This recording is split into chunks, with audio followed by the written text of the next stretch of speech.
네, 전국에서 봄비가 내리는 가운데 특히 제주와 남부로는 여름철처럼 호우가 쏟아지고 있습니다. 기온이 낮은 강원에는 많은 눈이 오면서 쌓이고 있다고 하는데요. 해빙기에 요란한 눈비가 내리고 있어서 안전사고가 일어나지 않도록 유의해야 합니다. 김동혁 기자의 보도입니다. 불어난 하천물이 거세게 흐르고 구조대가 밧줄을 설치해 구조 작업을 벌입니다. 지난달 28일 제주에 강풍을 동반한 호우가 쏟아지더니 항공편 운항에 차질이 빚어지고 침수와 고립 등 갖가지 비 피해가 속출했습니다.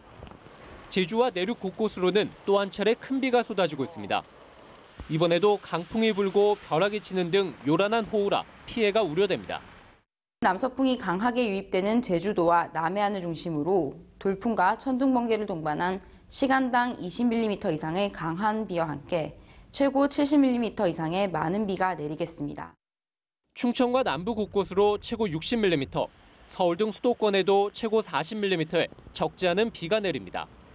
지독했던 겨울 가뭄을 단시간에 해소하려는 듯 고마운 단비이지만 얼었던 땅이 녹는 해빙기에 쏟아져 낙석과 축대 붕괴 등 각종 안전사고가 발생할 수 있습니다.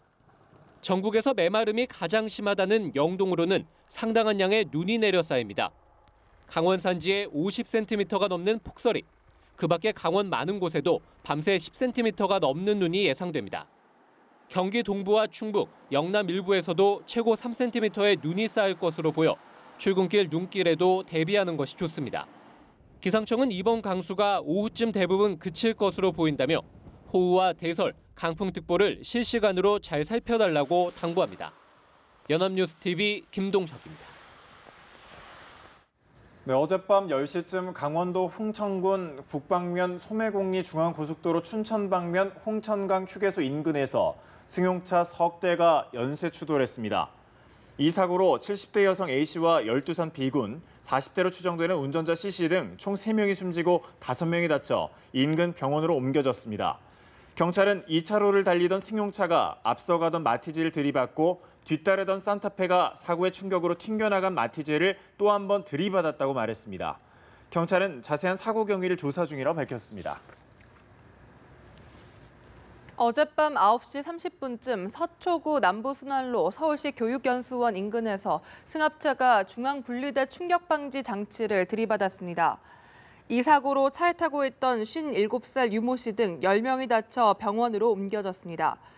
경찰은 사고 차량이 빗길에 미끄러진 것으로 보고 정확한 사고 경위를 조사하고 있습니다. 네, 북미 대화를 설득하기 위한 문재인 대통령의 대북 특별사절단이 오늘 오후에 평양으로 떠납니다. 정의용 국가안보실장을 수석으로 하는 사절단은 김정은 노동당 위원장과도 만날 것으로 보이는데요. 북한에서 1박 2일 일정을 소화한 뒤엔 미국을 방문해 방북 결과를 설명할 예정입니다. 고일환 기자의 보도입니다.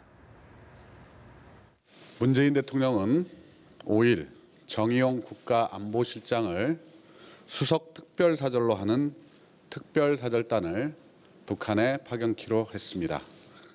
문 대통령의 친서를 들고 방북할 특별사절단, 정의용 국가안보실장을 수석으로 서훈 국가정보원장, 천혜성 통일부 차관, 김상균 국정원 2차장, 윤건영 청와대 국정상황실장 등 5명으로 꾸려졌습니다.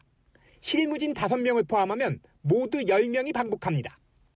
특별사절단은 5일 오후 특별기 편으로 서해 직항로를 통해 방북한 뒤 1박 2일간 평양에 머물며 북측 고위급 관계자들과 한반도 평화정착과 남북관계 발전을 위한 대화에 나설 예정입니다.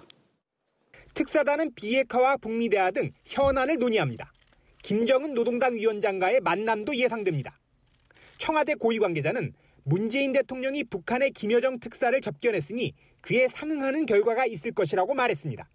김여정 특사가 청와대에서 오찬을 함께 했다는 점을 감안하면 김정은 위원장과의 오찬이나 만찬도 가능할 것으로 보입니다. 화요일 오후 귀환하는 특별사절단은 귀국 보고를 마친 뒤 미국을 방문해 미 측의 방북 결과를 설명할 예정입니다. 연합뉴스TV 고일환입니다.